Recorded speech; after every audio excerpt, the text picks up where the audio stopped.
Fala pessoal, sejam todos bem-vindos, mais um vídeo aqui no canal, estamos de volta e nada mais justo do que falarmos sobre fundos imobiliários nessa volta. Então, o vídeo de hoje é 100 mil reais investidos em TORD 11. Afinal, esse fundo vale a pena? Não vale a pena? É muito arriscado? Não é muito arriscado?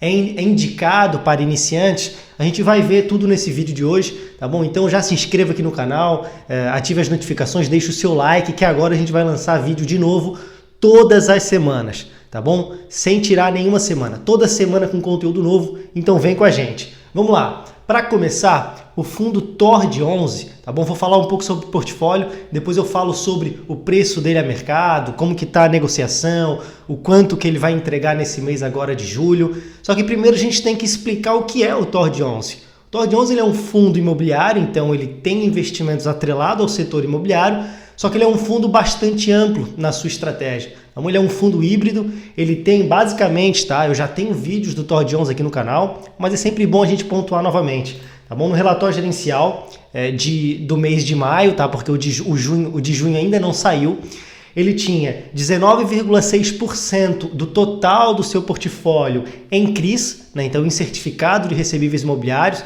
Então a estratégia de 20% mais ou menos é um fundo de papel, tá bom? 42,6% uma estratégia mais FOF, né? Então ele tem cotas de outros fundos imobiliários, 42%, 43%, mas ele também tem uma parcela bem abrangente, tá? Isso no mês de maio, pode haver mudança agora para o mês de junho, mas de 37,7% em equity, em participações societárias, em desenvolvimento, vamos dizer assim. Então é um setor muito mais complexo, né, que envolve todo o setor de construção civil, participação societária.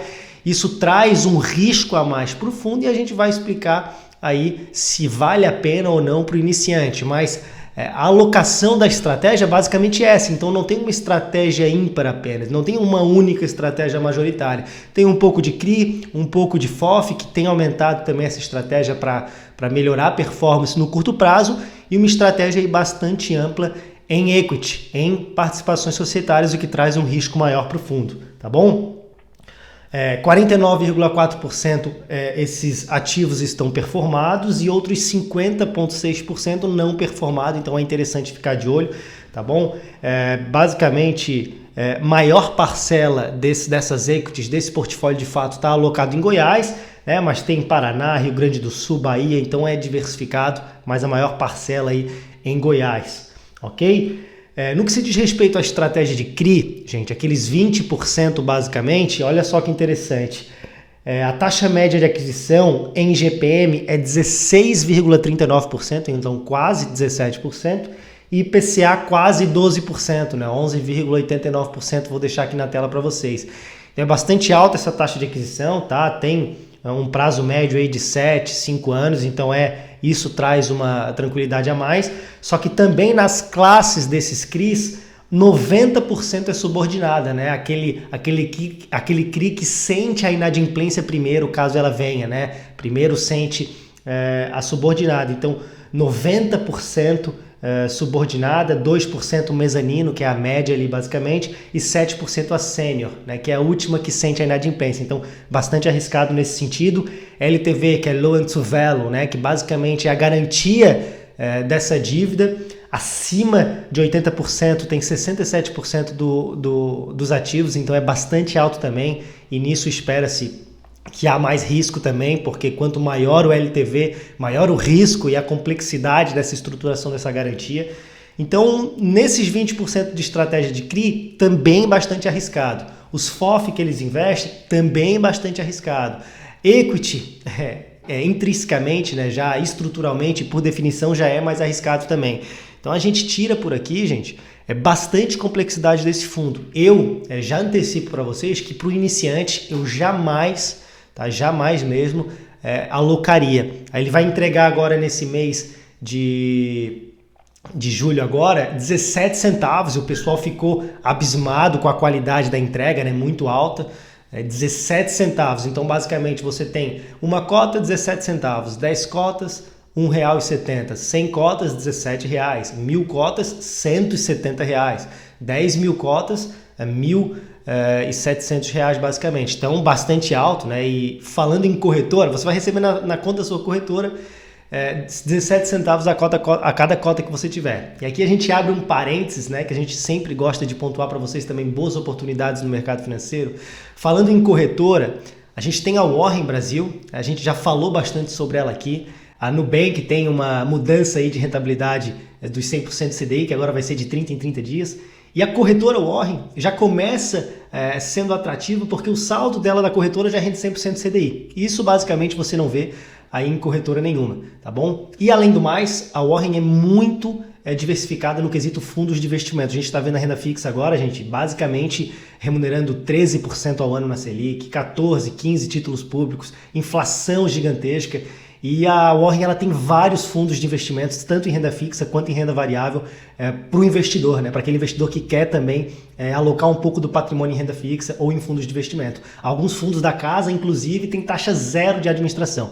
Tá bom? Então, vale bastante a pena. Vou deixar o link aqui embaixo, o QR Code deve estar aparecendo na tela. Abra sua conta, conheça a Warren, bota o seu dinheiro para render, que só no saldo da corretora você já tem aí 100% de CDI. Ok? Voltando. Então, basicamente, o fundo, Vinícius, tá, gente? Eu não considero um fundo interessante para iniciante. Ah, Vinícius, mas ele vai entregar 17 centavos nesse mês, é muito alto, né? Basicamente, representa aí um yield com preço base de 1,92%, quase 12%. Vamos lá, gente.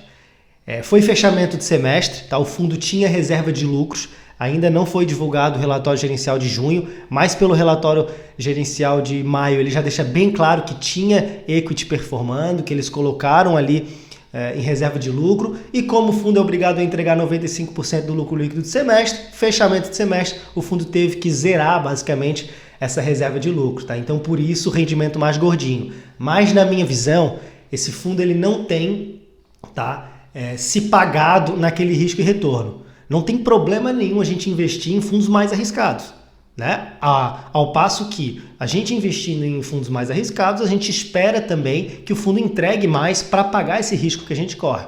E o fundo TORD 11 não tem pagado, né? Não tem pago esse risco que ele tem. Não à toa, tá? Que os fundos de papéis aí basicamente estão no PVP de 1, né? Porque eles entregam muito, apesar de também ter aqueles riscos.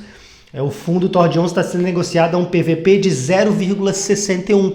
O que significa isso? 39% abaixo do valor patrimonial. Por quê? Porque de fato o fundo ele não tem entregado aquele retorno que se esperava lá no prospecto, lá no início do fundo, para o risco que ele corria, né? De ser um fundo bastante híbrido, com bastante exposição em equity. Então o fundo ele não tem entregado. O DI dele está em 13,52% ao ano. Isso não é nem porque ele está entregando muito, é porque o fundo caiu tanto que também a cotação altera o DI. O fundo ele já foi negociado acima dos R$10, né? Porque o VP dele está em 14,34, o VP dele já foi em 11, 12, o fundo está sendo negociado a 8,71. Por quê? Porque no início esperava-se um retorno que correspondesse ao risco que o fundo corre. Hoje, tá? Opinião minha, o investidor que investe em TORD 11, ele está correndo mais risco do que de fato recebe de retorno. Clem, beleza, escutei tudo isso, mas ainda quero uma exposição em TORD 11 porque ele está muito abaixo do VP e eu quero talvez aí surfar uma valorização futura se o fundo melhorar, se o fundo começar a performar melhor. Ok, bundinha na parede, né? Um pouquinho de exposição, aloca o teu patrimônio ali 2, 3, 4%, coisa pouca, para não se expor também ao risco da ruína, ao risco de realmente esse fundo não entregar aquele retorno que se esperava, tá bom? O vídeo de hoje era basicamente isso, gente. R$100 mil em fundos imobiliários, em TORD 11, por exemplo, no último mês teriam 11.299 cotas e te entregaria um retorno basicamente de R$1.920. Então sim, você receberia R$1.900 se tivesse R$100 mil investido em TORD 11, um yield de mais de quase 2% ao mês. Só que vale a pena? Só que não é uma exposição desnecessária? Você tem que entender o seu perfil, entender a sua exposição atual, entender se cabe na sua carteira hoje um risco desse tamanho, que eu vejo bastante alto. Tá? É bem gerido pelo hectare, tem uma gestão de qualidade, mas o fundo ele não tem entrado nos trilhos ainda que se esperava lá no início da sua criação. Tá bom? Não é uma recomendação de compra nem de venda de qualquer ativo que seja, mas eu não acredito ainda que o fundo tenha se pagado nesse risco e retorno, e é muito importante sempre a gente ter esse cuidado. Quer se expor? Se expõe pouco, porque de fato o fundo está barato, mas há uma razão para ele estar barato, e essa falta de performance atrelada ao seu risco. Tá bom? Se você curtiu esse vídeo, se foi bom, se foi interessante para você, se inscreva aqui no canal, ative as notificações, deixe o seu like, que isso ajuda muito a gente a crescer aqui no canal. Tá bom? Um grande abraço e até a próxima.